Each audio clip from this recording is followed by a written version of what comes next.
Join me as Eric Kuzmuk continues his discussion about what it's like to be on stage again. Without any of the nonverbal cues, you have to, it all becomes verbal cue. Right. And maybe a little intonation, but I mean, you can't tell, like, you're not really seeing someone's shoulder move or something. Right. Or weight shift, which that's a lot. You get a lot of cues that way when you're in front of a person. A lot of them. And with the tiny little screens and everybody's in there, you've got 4 or 5 characters who are on the screen at once. The one that's talking to you, you may not even be looking at them on the screen. So I said it so that at least I know a lot of it was answering questions asked of my character. And I mean, I had to know which of the characters was asking me the questions so that I know what to respond. How to, That's a very interesting point you bring up, because it's easy. I mean, we're doing this 1-to-1. So it's like I send something to you, you send it back. But when you have an ensemble, the whole thing about the ensemble is that it's an ensemble. They're together. They're one organism based on 5 people. And how you manage to convey that in Zoom is a very tricky. I don't really know how one does that so well. The spatial relationships are all scrummied up. I mean, it's all a Zoom construct, not a actual physical construct. So, I mean, it's kind of like, what is it, Squares, Jeopardy, or what was it? Hollywood Squares. Hollywood Squares. It was kind of like, I always thought that we were living in Hollywood Square world of Zoom. And I often wondered why no one brought that back during that period, because it lends itself so perfectly. And then, of course, you have Paul Lynde in the middle. Paul Lynde. Well, what would Hollywood Squares have been without Paul Lynde? I mean, yeah, no, it's true. It's true.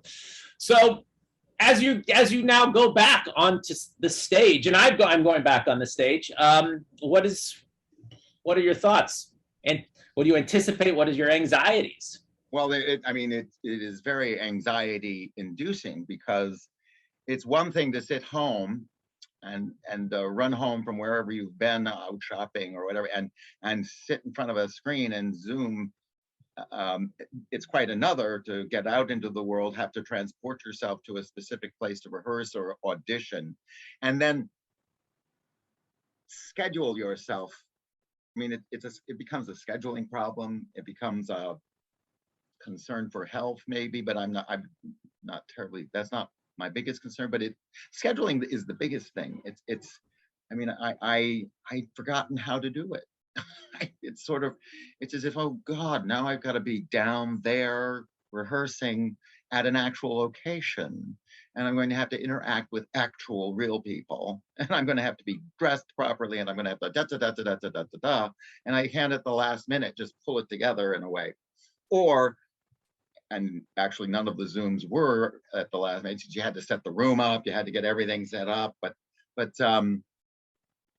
especially in the earlier Zooms, when I didn't know how to do virtual backgrounds, I had to get a real background cleaned up with no paintings off the wall and all the other stuff. But now the anxiety is just not overscheduling myself. The demands are enormous because everybody wants to get back. So I'm a fairly well-known actor, so people want me to be involved with all kinds of projects, and it's just daunting, the reemergence from my hibernation, I looked at my calendar and I'm constantly like, oh God, did I ever do that much? I mean, was I ever down at the comedy club 4 nights a week for rehearsals? I mean, is that going to be possible for me again? Do I want to do that again? Do I want to actually spend hours and hours memorizing lines again? I've grown lazy. It does make you lazy in a way. And one of the things I found, because I've only done 2 live rehearsals now, is that you only had to commit a certain amount of your emotion and your brain to do Zoom. And now it's almost overwhelming to have the whole thing, the people, the moving the stage, getting on stage, getting yourself ready.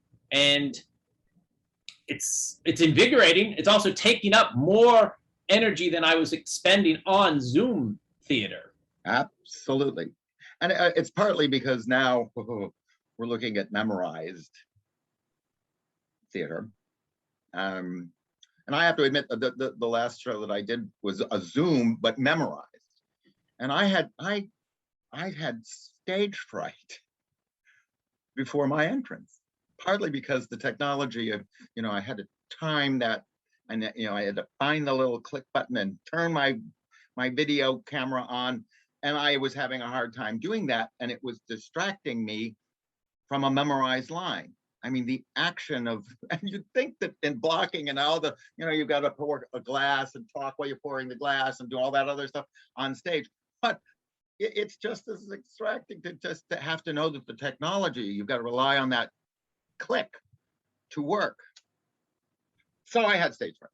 Yeah, I would say that when I remember, I would always have stage fright in Zoom and in a real play. But once you're on stage and you're with other people, then you're together, and right. Someone's going to, if you mess up a line or your blocking's a little off, someone's there to help you, because that's what we're there to make it a good performance. So but in Zoom, it's just like you're alone.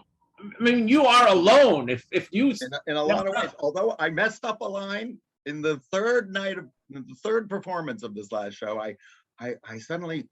I was supposed to be, let me see if I can find you. And I'm supposed to say, so your name is Michael Robert Kendall.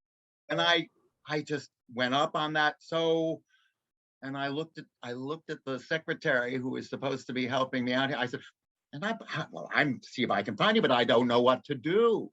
And she had to fill in, his name is Michael Robert Kendall. And I said, oh yes, spelled the normal way. And I realized that, good Lord, memorize, you can forget lines. And that I'm, do I want to subject myself to that again? To get back into it is scary. And it's sort of like a bicycle. You have to have the faith that you will, once you start riding a bicycle again, you will remember to ride a bicycle.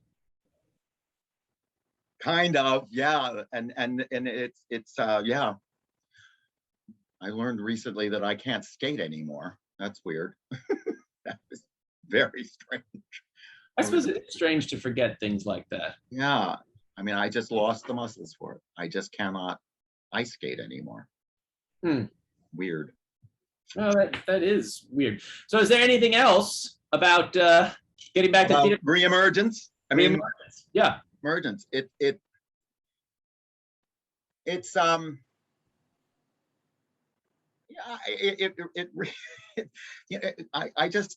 did some acting for a movie, which was memorized too. I mean, a real movie physically on a set being filmed, and again, just getting it, just setting the sign, just being in touch with the film crew and everything else and being told when I had to be on set.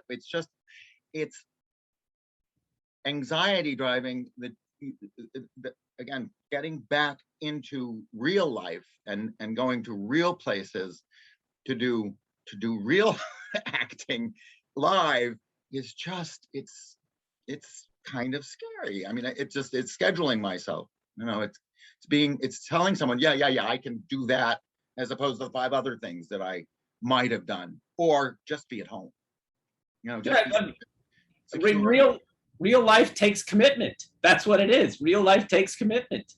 A lot, and I find it. Again, I've grown lazy. I think it is.